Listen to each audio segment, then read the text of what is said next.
everybody, and welcome to your Art Center video. This week you have been working on words that have the E sound. The long E says its name, and the short E, which sounds like eh, eh. So we are going to draw an elephant today and tell a story about him. Okay, so you can see that I already drew one here for practice. This is what our elephant's going to look like in the end. So I want you to, if you haven't already gotten a piece of paper and a pencil, do so. And I want you to follow along with me. We're going to draw this line by line to make it easier. Okay, are you ready? Here we go. We're going to start with a line that looks like this. We're going to draw the top of his head and his back leg. So we're going to start right here. It's going to go like this. It's almost like we're getting ready to draw a square. And then we're going to go down. Whoa, look how round I made his butt. Square I made his butt. That's not going to work. Make it a little rounder so he looks like a real elephant. Okay. See that? It almost looks like you're getting ready to play hangman. Okay. Then we're going to make his trunk, which is going to come around. It's going to curve around like this. Almost like a backwards S. Okay. Then we're going to make a little line right here. A little curved line right there. And then we're going to follow our other line around to finish the trunk.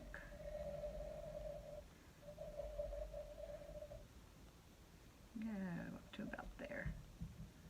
Okay. I'm going to erase and make my line a little bit straighter. There. Okay. Now we make a little tusk,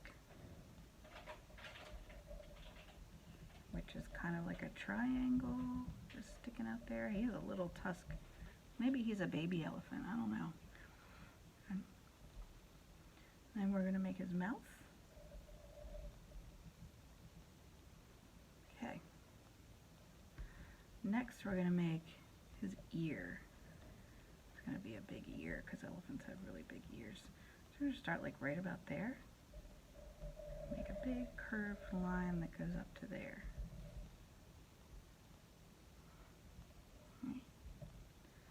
And then I'm going to finish it like that.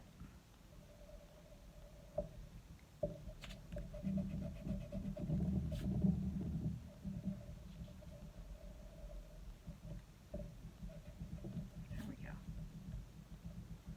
And then we'll make his eye right about there. Okay. Next it's time to make his legs.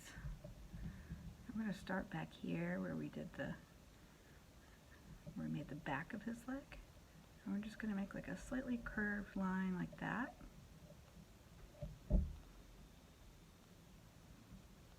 And then it's going to come up to about there. And then we have back leg, yeah, like that, and the curved line, and then like that. We're going to make his belly. That's just another slightly curvy line right there. Now we're going to make his front two legs.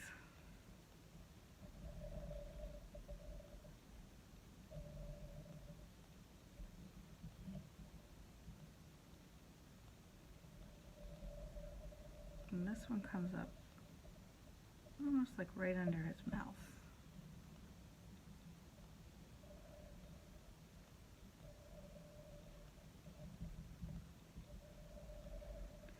And its last leg goes up to about there. Okay. Now see how this one I made that I copied from here looks a little bit different? I didn't do them quite the same, but that's okay. And yours might look different too.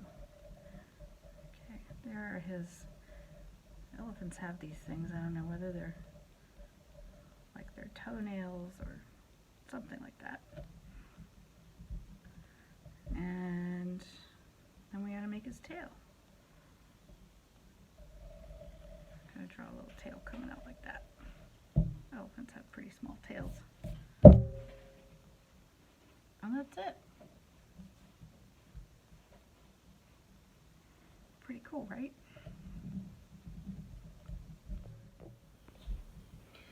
Now let's tell a story about our elephant. So, for most of our stories so far, we've pretty much been making things up. Do you have any true stories that you can tell about an elephant?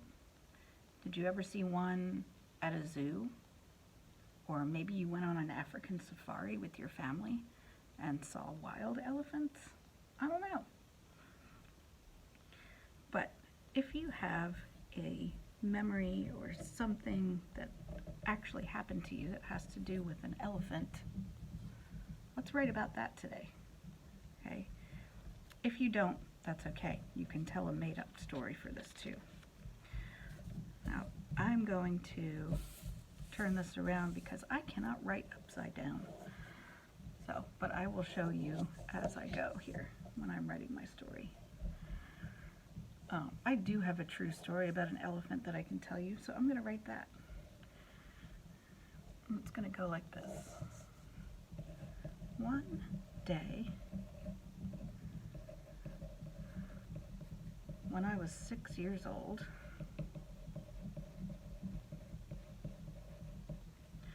my mom took me to the zoo.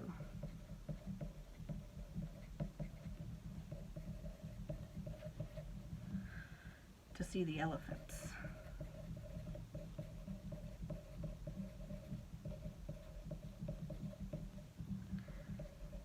They were my favorite animal. Okay. This is what I have so far. See how I put an exclamation point at the end of that sentence instead of a period? That's to show you that I was really excited about going to see the elephants. Okay. All right, next sentence. One elephant came really close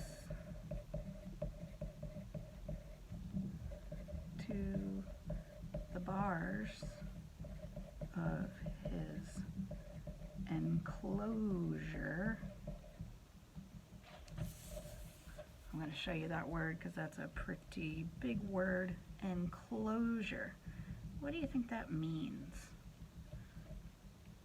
I didn't want to say cage because he wasn't really in a cage. It was bigger than that.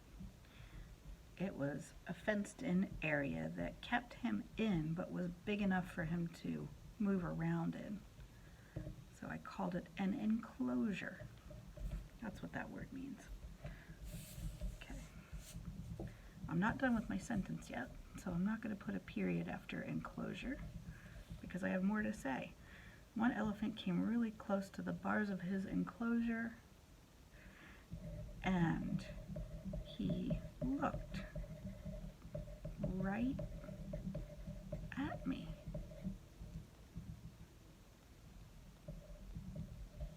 And that's the end of my sentence, so I'm putting a period. I was so excited, comma, that shows that there's a pause in a sentence between two different ideas. I was so excited until he suddenly sneezed all over me. ending that sentence with an exclamation point because it's like, oh my gosh, I can't believe he sneezed on me. My next sentence is one word, yuck.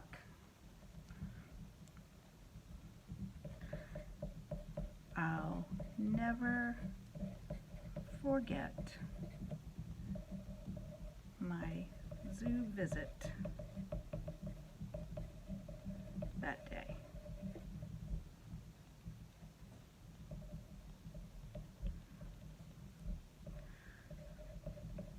But in case you're wondering,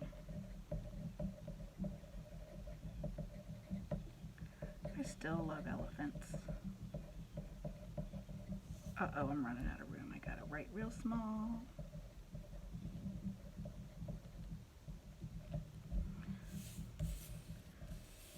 Okay. There's my story about an elephant. I can't wait to read yours.